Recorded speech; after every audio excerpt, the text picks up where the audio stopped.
Programme time line से गड असद मुमताज़ नज़र मुल्क जो नओं चीफ जस्टिस केर थींदो। छवीं आइनी तरमीम आइन जो हिस्सो थियण खां पोइ पार्लियामेंट कमेटी जो अॼु पहिरियों इजलास थियो आहे ऐं थोरी देरि पहिरियां अपोज़िशन धुर पंहिंजा ख़दशा ॾेखारे पार्लियामेंट कमेटी जे इजलास में वेहण खां इनकार कयो आहे। त अॼोके प्रोग्राम जे निसिब असां इन ते ॻाल्हाईंदासीं त छा हिकु दफ़ो ॿीहर अपोज़िशन ऐं हुकूमत जे विच में नए चीफ जस्टिस जी मुक़ररी बाबति डेडलॉक थियण जो शिकार आहे।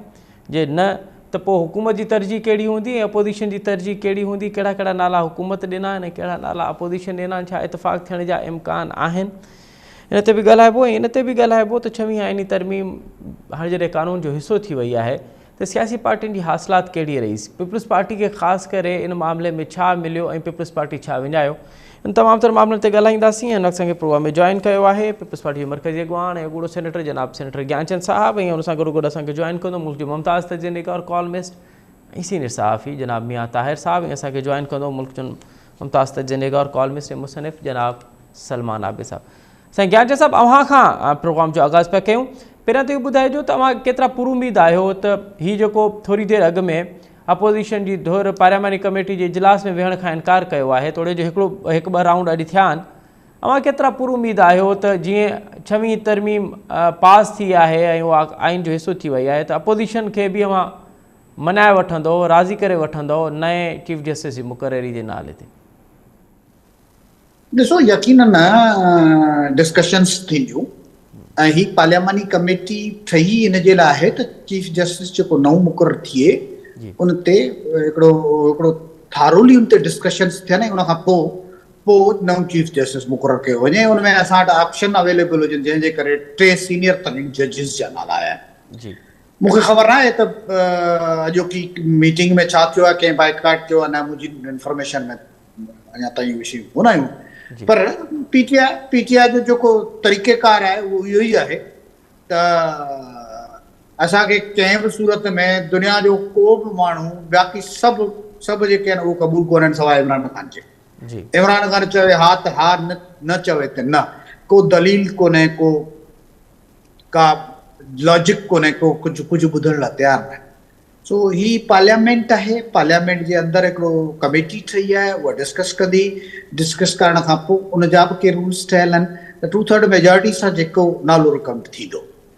तो आउं सम्झां थो त मौलाना या असांजो ॿियूं पॉलिटिकल पार्टीज़ MQM आहे, पीपल्स पार्टी आहे, बज़ाते ख़ुदि पीपल्स पार्टी बि गवर्नमेंट आहे। पीपल्स पार्टी जो पंहिंजो अलॻि मंशूर आहे, पीपल्स पार्टी जी पंहिंजी अलॻि एजेंडा आहे ऐं हिन पाकिस्तान जे रियासत जे मफ़ादनि ऐं मुख़्तलिफ़ चैलेंजिस जे करे हिकिड़ी गवर्नमेंट खे असां सपोर्ट कई आहे ऐं उन सां गॾिजी कॉन्स्टिट्यूशन अमेंडमेंट बि कई आहे। मौलाना सिधो सो अपोज़िशन जो माण्हू आहे, उनजे बावजूदि बि हिन कॉन्स्टिट्यूशन अमेंडमेंट खे सपोर्ट कई आहे। सो जमहूरियत में ईअं ई थींदो आहे, तव्हांजी लाज़मी कोन्हे 2/3 मेजॉरिटी हुजे, जॾहिं 2/3 मेजॉरिटी न आहे तॾहिं मुल्क खे किथे जैम करे कोन रखबो, बिल्कुलु उनखे बंदि करे कोन रखबो, पंहिंजी अपोज़िशन सां ॻाल्हाइबो, ॻाल्हियूं कबो, मुल्की मफ़ाद में जेके शयूं हूंदियूं, जेके अपोज़िशन ऐं गवर्नमेंट जे विच में कामन हुजनि ऐं मुल्क जी ज़रूरत हुजनि, उन्हनि खे पास कबो आहे। तो आउं सम्झां थो त जेकॾहिं रियासत खे, पंहिंजे मुल्क जे माण्हुनि जी भलाई खे जेकॾहिं प्रायोरिटी हूंदी त यकीनन डिस्कशन खां पोइ पाण खां फ्रूटफुल रिज़ल्ट ईंदी। 3 जज आहिनि, उन्हनि 3 जजनि मां केर बि चीफ जस्टिस थिए, आउं नथो सम्झां त कंहिं माण्हू ते कहिड़ो फ़र्क़ु पवंदो, ठीकु आहे, पर उन्हनि जी परफॉर्मेंस जे हवाले सां जेकॾहिं स्क्रूटनी थिए थी त बहितर अची सघे थो। मे बी जेको सीनियर तरीन आहे उहो अची वञे, मे बी सेकेंड अचे, मे बी थर्ड अचे। आउं सम्झां थो त पार्लियामेंटरियुनि खे मैच्योरिटी जो मुज़ाहिरो करणु खपे ऐं हुन ते डिस्कस करे जेका ज़िम्मेवारी ॾिनी हुई आहे उनखे असन तरीक़े सां अॻिते वधाइणु घुरिजे। तो आउं उन में इहा कॉम्पिटेंसी मौजूदु आहे, उहो कंदा। अच्छा, हाणे ज्ञान साहिबु, हाणे हिकिड़ो मामिलो त इहो बीठो आहे त छवीं आइनी तरमीम खां पोइ मुल्क में जेके वॾा उहिदा आहिनि, जेके उन्हनि जी मुक़ररी जेका आहे उहा मुकमल तौर ते ॼण त पार्लियामेंट जे मातहत थी वई आहे। आर्मी चीफ जी मुक़ररी हुजे उहो बि प्राइम मिनिस्टर जो अख़्तियार आहे। उनखां अॻु में असां ॾिठोसीं त चीफ इलेक्शन कमीशन जी जेका मुक़ररी आहे उहा बि हुकूमत ऐं अपोज़िशन गॾिजी करे हिकु सेटअप आहे, या वरी केयरटेकर सेटअप में, या वरी नैब चेयरमैन, ऐं हाणे चीफ जस्टिस जी मुक़ररी वारो मामिलो। त हिकिड़ो त क्रेडिट इहो सियासी पार्टियुनि ऐं डेमोक्रेटिक उन्हनि तमामु फोर्सिस ॾांहुं वञे थो पियो त कम अज़ कम पार्लियामेंट में हाणे मुक़ररी वारो मामलो अचे थो, बाक़ी हाणे हुन में केतिरी मेरिट थी थिए ऐं हुन में केतिरी गुंजाइश आहे बहितरी जी, उहो पंहिंजी जाइ ते। पर सवाल इहो आहे त हिन तमामु तर मामले में असां ॾिठोसीं त पीपल्स पार्टी अॻु भरी रही आहे। ईअं पियो लॻे त ॼण छवीह आइनी तरमीम पीपल्स पार्टी जी ख़्वाहिश मूजिबि थी हुजे, पीपल्स पार्टी पंहिंजी पूरी फोर्स हुन में लॻाई हुजे। पीपल्स पार्टी खे मिलियो छा ऐं पीपल्स पार्टी छवीह आइनी तरमीम खे आइन जो हिसो ठाहिण खां पोइ विञायो छा आहे भला? पीपल्स पार्टी हिकिड़ी जमहूरी पार्टी आहे। पीपल्स पार्टी जे बुनियाद में अचण सां पाकिस्तान खे कॉन्स्टिट्यूशन मिलियो ऐं पीपल्स पार्टी हिकिड़ी उनखे 73 जो आइन ॾिनो, एटॉमिक पावर बनायो। पीपल्स पार्टी उनजे बदिले में पीपल्स पार्टी जो बानी चेयरमैन जुल्फकार अली भुट्टो खे फाही मिली, उनजी धीउ मोहतरमा बेनज़ीर भुट्टो खे शहीद कयो वियो। आसिफ अली ज़रदारी कहिड़नि मरनि मां गुज़रियो आहे। पीपल्स पार्टी हमेशह सोचे थी त असां अवाम जे लाइ छा कयो, असां मुल्क जे लाइ छा कयो। सो आउं सम्झां थो त हिन तरमीम सां बि जेकॾहिं पार्लियामेंट जी जेका अख़्तियारात आहिनि उन्हनि में बहितरी आई आहे ऐं उन बहितरी जो अल्टीमेटली फ़ाइदो मुल्क जे माण्हुनि खे पए थो त पीपल्स पार्टी सभु कुझु हासिलु कयो आहे। हूअं जनरली पीपल्स पार्टी जी एजेंडा आहे त तरमीमूं आइन में थींदियूं रहणु खपजनि। बेनज़ीर भुट्टो साहब ऐं नवाज़ शरीफ़ चार्टर ऑफ डेमोक्रेसी ते सही कई 2006 में, उनमें कॉन्स्टिट्यूशनल कोर्ट्स जो ज़िक्र हो, उन ते बाक़ी अपोजिशन जूं या ॿियूं पार्टीज़ राज़ी न थी सघियो हुआ। कॉन्स्टिट्यूशनल कोर्ट कोन ठही, बेंच ठही वई, त बि पीपल्स पार्टी सम्झे थी त 2 क़दम असीं अॻिते आहियूं। उन कॉन्स्टिट्यूशनल कोर्ट में चइनी सूबनि खे फेडरेटिव यूनिट जी बराबरी जी नुमाइंदगी आहे, इहो पीपल्स पार्टी सम्झे थी पंहिंजी अचीवमेंट आहे। इन सां सूबनि खे पंहिंजो हक़ मिली वियो ऐं वफ़ाक़ असांजो मज़बूत थींदो। उन ते ट्रस्ट जेको आहे, जेके शिकायतूं एहसास महरूमियूं सूबनि जो उहे ख़तमु थींदियूं। सूबनि सां विफ़ाक़ में वेही के हिकिड़े सूबे जी अक्सरियत जेके ज़्यादतियूं कंदी रही आहे उहा कोन थी सघंदी। को जज वेही करे डैम फंड क़ाइमु करे ऐं उन ते पंहिंजा फ़ैसिला कोन मड़े सघंदो। कराची में का ट्रैफिक जैम थी त पीपल्स पार्टी जी गवर्नमेंट खे तंग करण जे लाइ को जज अची नोटिस कोन वठी सघंदो। पीपल्स पार्टी जे कंहिं कैदी ते छापो हणण जे लाइ चीफ जस्टिस ऑफ पाकिस्तान खे सभु मसरूफ़ियतूं छॾे कंहिं कमरे ते कोन वञणो पवंदो। त इन क़िस्म जूं शयूं जेके आहिनि उहो वेंदो त का पुछा बि थी सघंदी। तो इन क़िस्म जूं शयूं आहिनि त हिकिड़ो बैलेंस ठहियो आहे, उन ते चेक बि रखियो पियो आहे। हुनखे मादर पिदर आज़ादु न आहे कि जेकी वणे माइट इज़ राइट जा फ़ैसिला करियो ऐं तव्हांजी मर्ज़ी हलायो, ईअं कोन्हे। उन ते कोन को पार्लियामेंटी चेक हूंदो ऐं इहो ई डेमोक्रेसी जो हुसन आहे। तो आउं सम्झां थो त जेकॾहिं पार्लियामेंट मज़बूत थी आहे, पार्लियामेंट जा खे वधीक अख़्तियार था मिलिया आहिनि त पीपल्स पार्टी सभु कुझु हासिलु कयो आहे। हिन सॼे प्रोसेस में पाकिस्तान खे बि लीड कयो आहे, सभिनी पार्लियामेंटरियुनि खे बि लीड कयो आहे। उहे असांजा तमामु सीनियर तरीन पोड़ा जेके लीडर्स आहिनि, उन्हनि सभिनी खे बिलावल साहब हिकिड़ी टेबल ते विहारियो ऐं कॉन्स्टिट्यूशन अमेंडमेंट करे ॾेखारी। इहो लीडरशिप जो जेको स्पिरिट आहे उहो बि उन ॾेखारियो ऐं पंहिंजो पाण खे साबित कयो त हू भुट्टे जो ॾोहिटो आसिफ अली ज़रदारी, बेनज़ीर साहब जो पुटु, उनमें उहे सभु क्वालिटीज़ मौजूदु आहिनि जेके हिननि एतिरनि अज़ीम लीडरनि जे औलाद में हुजनि। पर हिकिड़ो आम तासुर इहो आहे ज्ञानचंद साहब त इहो सॼो मामिलो ऐं इहो सॼी फोर्स, इहो सॼी एनर्जी इन करे लॻाई वई त चीफ जस्टिस मंसूर अली शाह खे उनजी रस्ता रोक करणी हुई। कंहिं बि सूरत में हुकूमत न पई चाहे त मंसूर अली शाह चीफ जस्टिस थिए, जेकॾहिं मंसूर अली शाह चीफ जस्टिस थिए हा या अञा हुनजा चांसिस आहिनि थियण जा, त पोइ हुकूमत लाइ को सुठो समय न हो, हुकूमत लाइ परेशानियूं, को हुकूमत लाइ को टेंशन फ्री माहौल न हो ऐं हीअ सभु कुझु उन करे कयो पियो वञे। ॾिसो, तासुर त इहो बि जोड़ियो वियो त हीउ सॼो मामिलो काज़ी फ़ाइज़ ईसा खे एक्सटेंशन ॾियण जे लाइ तासुर त इहो बि जोड़ियो वियो न। जी, उहे क़ुवतूं जेके पार्लियामेंट जे बाख़्तियार थियण जे ख़िलाफ़ आहिनि, उहे क़ुवतूं जेके डेमोक्रेटिक फोर्सिस जे ख़िलाफ़ आहिनि या जिन जा मफ़ादात पीपल्स पार्टी या नून लीग या पार्लियामेंट जे सुपरमेसी में न आहिनि, उहे इहे हिकिड़ा नेगेटिव प्रोपेगेंडा कनि था। कहिड़ी ख़बर पार्लियामेंटी कमेटी डिस्कशन खां पोइ जेको फ़ैसिलो करे उहो उन नैरेटिव खे सॼो रद्द करे छॾे। कहिड़ो जज आहे जेको अॼु मूं कंहिं किथे तबसरो पे ॿुधो त इहे 2-3-4 जज जेके आहिनि, सीनियर तरीन जज आहिनि, उहे पंहिंजो पाण में ज़ाती तौर ते दोस्त बि आहिनि। त कंहिं गवर्नमेंट खे कहिड़ो फ़ाइदो थींदो? हिन वक़्त में हिकिड़ो इहो थियो आहे त हू अॻे हिकिड़ो तयशुदा हूंदो त उन जज खे जी सीनियर तरीन जज थी वियो त बाक़ी जजिस ते हुनजो दावो पियो हलंदो। हाणे घटि में घटि इहो हूंदो जेसि ताईं पार्लियामेंट कंहिंखे मुक़ररु नथी करे तेसि ताईं हू अंडर क्वेश्चन हूंदो ऐं हू पंहिंजी परफॉर्मेंस खे बहितर कंदो त जीअं हू हुनजी जेका मुक़ररी थी सघे जेकर चीफ जस्टिस हू थियणु थो चाहे। पर चीफ जस्टिस ते हिकिड़ो इंतिज़ामी उहिदो आहे, अदरवाइज़ जस्टिस सब जस्टिस आहिनि, उन्हनि जा सभिनी जा हिकु इख्तियारात आहिनि, त उन में इन्हनि न जजिस खे एतिरो पवणो खपे न ॿिए कंहिंखे एतिरी ॻणती हुजणु खपे त केरु चीफ जस्टिस छा थो थिए, पर जस्टिस खे त जस्टिस ई फ़ैसिलो कंदो न। त इहे सभु ऑनरेबल जजिस आहिनि, उहे जॾहिं कोर्ट में वेंदा त उहे फ़ैसिला कंदा, फ़ैसिला जेकॾहिं बहितर फ़ैसिला न कंदा त हिकिड़ी कमीशन आहे, उहा कमीशन हुनखे स्क्रूटनाइज़ कंदी अकॉर्डिंगली फ़ैसिला कंदी।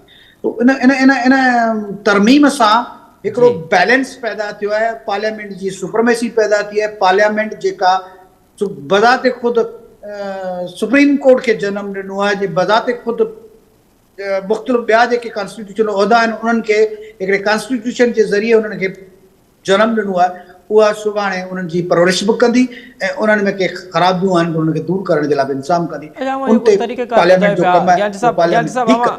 जेको तरीक़ेकार ॿुधाए पिया, हाणे हिन में बि काफ़ी लूप्स आहिनि, असां वरी ॿिए बारे कॾहिं ॻाल्हाईंदासीं त इहो को तरीक़ेकार ठाहियो वियो आहे चीफ जस्टिस जी मुक़ररी लाइ, इहो डेडलॉक जो शिकार थी सघे थो पियो। सुभाणे इहो हिकु दफ़ो ॿीहर इहे मामला रुकी वरी हिकिड़ो ॿियो आइनी बहरान या वरी हिकिड़ो मुक़ररी वारो बहरान थी सघे थो पियो। पर मां हिकिड़ो ॿियो अहम मामिलो आहे चाहींदुसि त उन ते बि अवां कमेंट कयो। अवां चओ पिया त बिलावल साहब जी अचीवमेंट आहे, सक्सेसफुल इनिंग खेॾियो आहे बिलावल साहब 26 आइनी तरमीम मुक़ररु करण लाइ। ॿिए पासे ॾिसूं था पिया त जंहिं तरीक़े सां अपोज़िशन खे बि तव्हां छॾियो, अख़्तर मैंगल जहिड़ा सीनियर सियासतदान तनक़ीद कनि पिया ऐं उहे चवनि पिया त मुंहिंजा सेनेटर्स जंहिं तरीक़े सां अगवा कया विया उहो ॼण त तसलसुल हो 1947 खां पोइ वारो मामिलो जो, ऐं उहो सिधो सो चए थो त इहो सॼो मामिलो पीपल्स पार्टी ऐं उनजे चेयरमैन करायो आहे असां सां, इहा असां सां ज़्यादती थी आहे।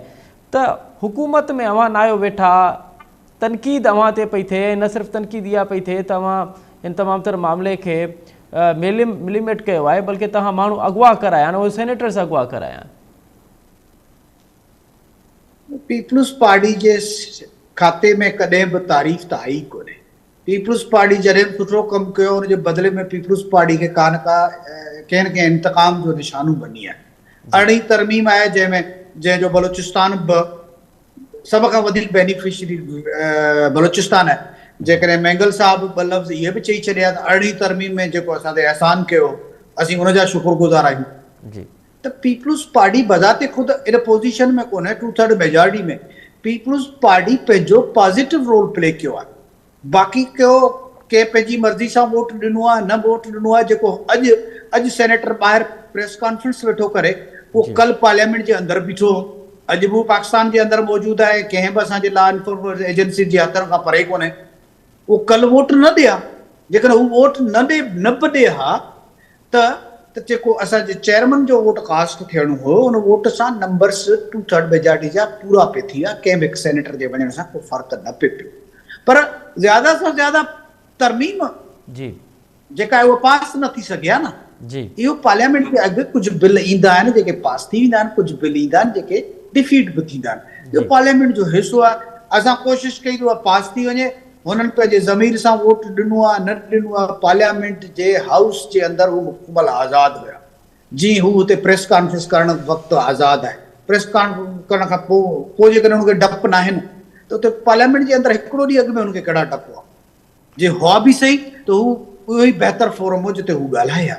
तो पीपल्स पार्टी कतई उनजी ज़िम्मेवार कोन्हे। पीपल्स पार्टी इन ॻाल्हि जी ज़िम्मेवार आहे त हिकिड़ी कमेटी ठही आहे जंहिंमें समूरनि सूबनि खे पंहिंजी नुमाइंदगी हूंदी। ख़ासि तौर ते बलोचिस्तान जे लीडरनि खे त शुक्रगुज़ार हुजणु खपे त बलोचिस्तान ऐं सिंध जा करे जजिस सुप्रीम कोर्ट में हूंदा आहिनि, कॾहिं कोन हूंदा आहिनि, पर घटि में घटि कॉन्स्टिट्यूशन कोर्ट में हुननि खे पंहिंजो बराबरी जो हिसो मिलंदो।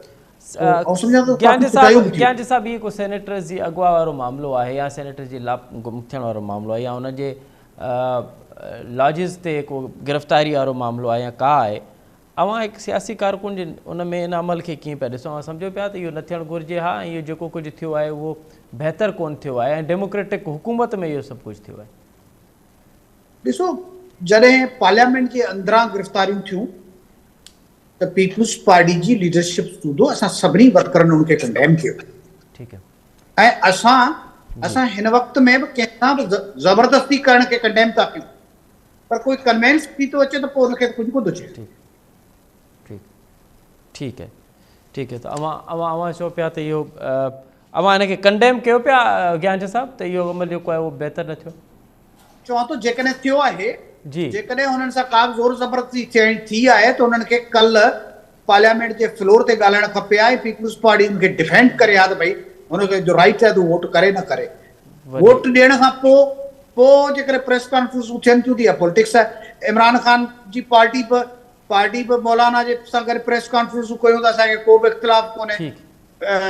PTI जे चेयरमैन बानी चेयरमैन जे कैदी पे चेयरमैन सां मिली अची हुननि प्रेस कॉन्फ्रेंस कई त इमरान ख़ान चयो तव्हां इंगेज कयो, असांखे को बि रुॻो असीं वोट कोन ॾींदासीं।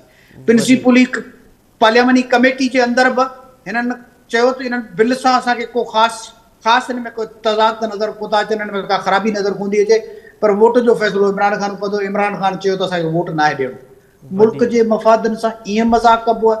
सो आउं सम्झां थो त ज़बरदस्ती काई बि किथे बि कंहिं सां थी आहे त उनखे असीं यकीनन कंडेम था कयूं, पर उनजे लाइ उहो टाइम हुयो, उहा पॉलिटिकल वर्कर खे उहा ज़रूरत हुजणु खपे। ऐवान जे अंदरि का बि ज़बरदस्ती न, कैमरास जे अॻियां वेही पियो जो चवनि था असांखे ज़बरदस्ती अॻियां कयो, असीं नथा वोट कयूं। वॾी महिरबानी सेनेटर ज्ञानचंद साहब, अवां ॾाढो तफ़सीली तौर ते पंहिंजी पार्टी मौक़िफ़ ॾेई रहिया। प्रोग्राम अॻिते वधूं था पिया ऐं 26वीं आइनी तरमीम में उहा छाकाणि त हाणे आइन जो हिसो थी वियो आहे, सियासी पार्टियुनि खे छा हासिलात थियूं आहिनि, सियासी पार्टियुनि छा विञायो आहे, इहो ॼाणींदासीं। हुन असांखे जॉइन कयो आहे मुल्क जो मुमताज़ तजनिगार कॉलमिस्ट ऐं मुसनिफ़ जनाब सलमान आबिद साहब। सलमान साहब प्रोग्राम में खुश आमदीद सर। अच्छा सलमान साहब, अब तमाम तर मामलात जो हैं वो पार्लियामेंट के मातहत हैं। अगर कुछ इस नज़र से हम देखें कि चीफ़ ऑफ आर्मी स्टाफ की मुकर्ररी वो भी डेमोक्रेटिक जो वज़ीर आज़म होगा उसके मातहत है, और उसके बाद चीफ इलेक्शन कमीशन की मुकर्ररी, नैब चेयरमैन की मुकर्ररी, केयर टेकर सेटअप आपका, और अब जो अदलिया है और अदलिया की चीफ जस्टिस की मुकर्ररी भी वज़ीर आज़म अब यानी पार्लियामेंट के मातहत है। कैसे देख रहे हैं, क्या इससे पार्लियामानी निज़ाम बेहतर होगा, उसको मजबूत होने के चांसेस हैं, जमहूरियत मजबूत होगी इससे? जिस तरीके से ये आइनी तरामीम मंजूर हुई है जी, उससे बड़ा सियासी और जमहूरी तमाशा तो कोई नहीं हो सकता। ये पार्लियामान की बालादस्ती की जंग नहीं थी जी, ये बुनियादी तौर पर फर्द वाहिद की बालादस्ती की जंग थी। और हमने देखा है कि जो प्रोसेस इख्तियार किया गया आइनी तरामीम की मंजूरी के लिए जी, जो दुनिया की किसी पार्लियामेंट में बताइए कि रात गए तारीख के अंदर सुबह 5 बजे पार्लियामेंट का सेशन में इसको पास करवाना, सेनेट से पास करवाना, और ये जिद बना लेना कि 25 अक्टूबर से पहले हमने इसको पास करवाना है जी। और जिस तरह से अरकान को यरगमाल बनाया गया, स्पीकर हाउस के अंदर लोगों को रखा गया, और जो सरदार अख्तर मंगल पार्टी के 2 सेनेटर्स को जिस तरह से हब्जे बिजा में रखा गया, जिसमें से आज एक ने प्रेस कॉन्फ्रेंस करके जो है रिजाइन भी कर दिया है जी। ये कौन सा जमहूरी तमाशा है? ये कौन सी पार्लियामान की बालादस्ती की जंग है? और ये याद रखिए कि ये पाकिस्तान की सियासी तारीख का मुताला करें। हम जिनको अपनी मर्जी और मंशा के मुताबिक सेलेक्ट करते हैं ना जी, आगे जाकर वही हमारे खिलाफ जो है ना वो इक़दामात भी उठाते हैं। ये फौज के अंदर भी हुआ है, अपनी मर्जी के आर्मी चीफ लगाए हैं लोगों ने, हुकूमतें खत्म हुई हैं। अब अपनी मर्जी का आप चीफ जस्टिस भी लगा लें, जब खत्म होनी होंगी चीजें खत्म हो जाएंगी। इसलिए मैं ये नहीं कहता कि आइन में तरामीम नहीं होनी चाहिए थी, जजेस की तकरीर का तरीकाकार ठीक नहीं होना चाहिए था, सब ठीक है, लेकिन जो तरीकाकार इख्तियार किया गया है वो शफाफियत पर मबनी नहीं है, और इससे अदालती निज़ाम कमजोर हुआ है, मजबूत नहीं हुआ। क्योंकि देखिए यहाँ पर बुनियादी तौर पे हम एक ऐसी अदलिया चाहते हैं जो हमारे हुकूमत के मातहत हो, और हमारा एक वसी वतीरा ये है कि अगर फैसला हमारे हक में आए तो अदलिया आज़ाद होती है, और अगर फैसला हमारे हक में ना आए तो अदलिया जो है वो गुलाम होती है या किसी के मातहत हो जाती है जी। तो बहरहाल अब देखेंगे इसका नतीजा क्या निकलता है। अभी तो एक नई जंग शुरू हुई है, सिर्फ ये देखना है कि क्या जस्टिस मंसूर अली शाह नए चीफ जस्टिस होते हैं या नहीं होते हैं, या उनकी जगह जस्टिस याहिया को या किसी और को लगाया जाता है। यहीं से खेल का आगाज हो जाएगा, आपको पता चल जाएगा। और अगर justice Mansoor Ali Shah chief justice नहीं होते तो फिर जजेस क्या रद्द अमल देते हैं, वकला तहरीक क्या नतीजा निकालती है, PTI क्या करती है, जमात इस्लामी क्या करती है। बज़ाहिर तो बिलावल साहब तरमीम पास करवाने में कामयाब हो गए हैं, लेकिन जिस अंदाज से तरमीम पास हुई है उससे पीपल्स पार्टी का भी कोई कद काट तो नहीं बढ़ा। लेकिन सलमान हाफिज आप नहीं समझते कि आपने कहा कि हुकूमत मातहत अदलिया को हुकूमत मातहत करना चाहती है, लेकिन इस आइनी तरमीम के बाद तो अदलिया की मुकर्ररी पार्लियामेंट के पास होगी, पार्लियामेंट ज़्यादा मजबूत होनी चाहिए हुकूमत से। फैसले आपने पार्लियामेंट की मंजूरी से किए हैं। ये पार्लियामेंट जो है बड़ी कमजोर सी पार्लियामेंट है। आपने देखा नहीं, चंद मिनटों के अंदर तो आपने तरामीम पास करवा ली, ना पार्लियामान के अंदर कोई बहस की, ना पार्लियामान में कोई डिस्कशन हुआ, बाहर बैठे बैठे डिस्कशन करके पार्लियामान में लाके लोगों की हाजिरियां लगवा के आपने ये करवा दी। दुनिया की पार्लियामान में क्या ये तरीका किया जाता है इतनी सेंसिटिव कॉन्स्टिट्यूशनल अमेंडमेंट के ऊपर? एक बात। दूसरी बात यह कि हमारे यहाँ पार्लियामान की क्या हैसियत है? जो पार्लियामानी पार्टियों को पार्टी लीडर कहते हैं, ये लोग उसी तरीके से काम करते हैं। आज पीटीआई ने बाइकाट किया, इमरान खान के कहने पे किया ना पार्लियामानी पार्टी का, वो कमेटी में तो नहीं गए। इसी तरीके से जो बात बिलावल साहब कहेंगे वही पार्लियामानी कमेटी करेगी, जो बात नवाज शरीफ साहब की पार्टी करेगी वही वो करेंगे। पार्लियामान के अंदर कौन सा हमने इंडिपेंडेंट फैसला करना होता है? ये सियासी जमातें नहीं है भैया, ये प्राइवेट लिमिटेड कंपनियां हैं, और हमारे यहाँ जो पार्टी की आदत है वो पार्टी प्राइवेट लिमिटेड कंपनियों के सरबराह होते हैं।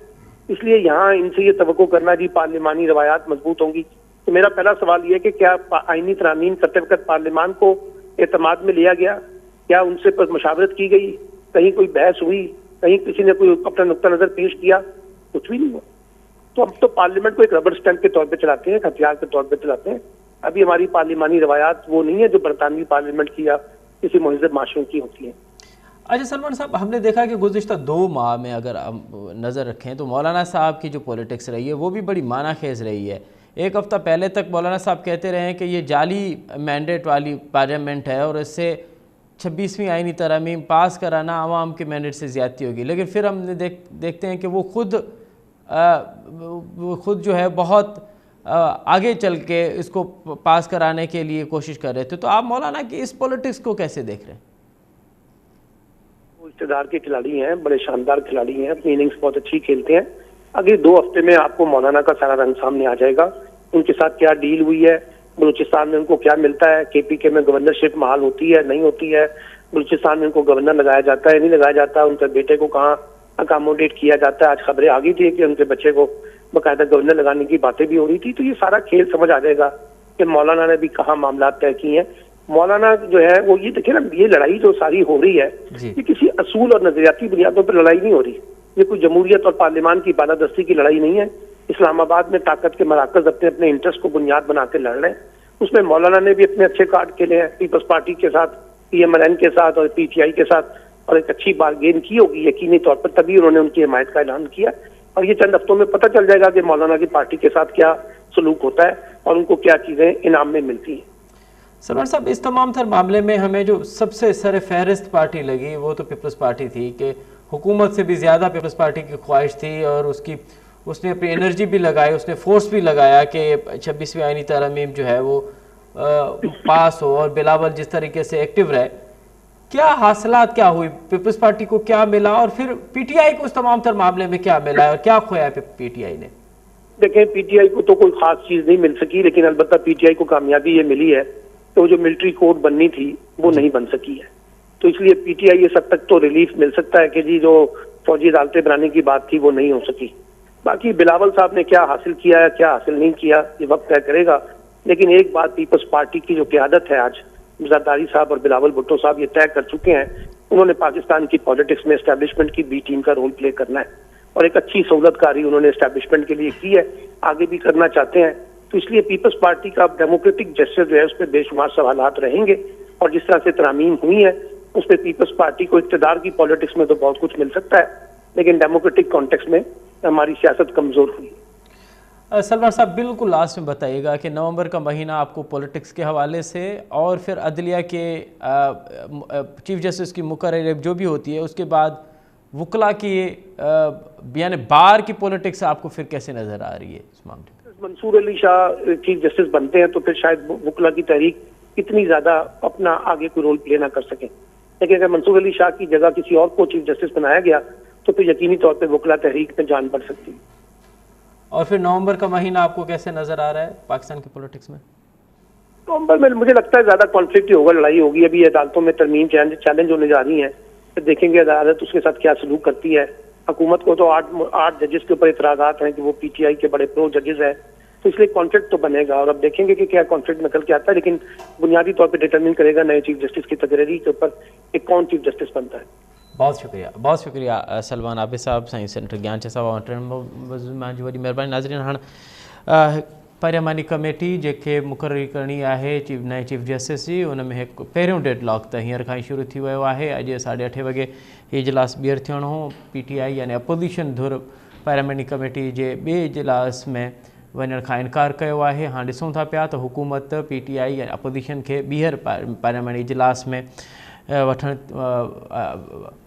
ॿीहर पार्लियामानी इजलास में शिरकत राज़ी करे थी पई, या हू पाण मुरादो फ़ैसिलो करे था पिया नई चीफ जस्टिस जी मुक़ररी ते। इहो त कुझु घड़ियुनि खां पोइ फ़ैसिलो थींदो ऐं ख़बर पवंदी त कुझु ई कलाकनि खां पोइ ख़बर पवंदी त मुल्क जो नओं चीफ जस्टिस केरु पियो थिए ऐं उन ते पार्लियामानी कमेटी जा कहिड़ा कहिड़ा मेंबर उन ते मुतफ़िक़ थियनि पिया ऐं कहिड़ा कहिड़ा मेंबर उन ते इनकार कनि पिया। हिते प्रोग्राम जो वक़्तु बि पुॼाणी थो पहुचे। असद मुमताज़ खे ॾींदा इजाज़त। सदाईं गॾु।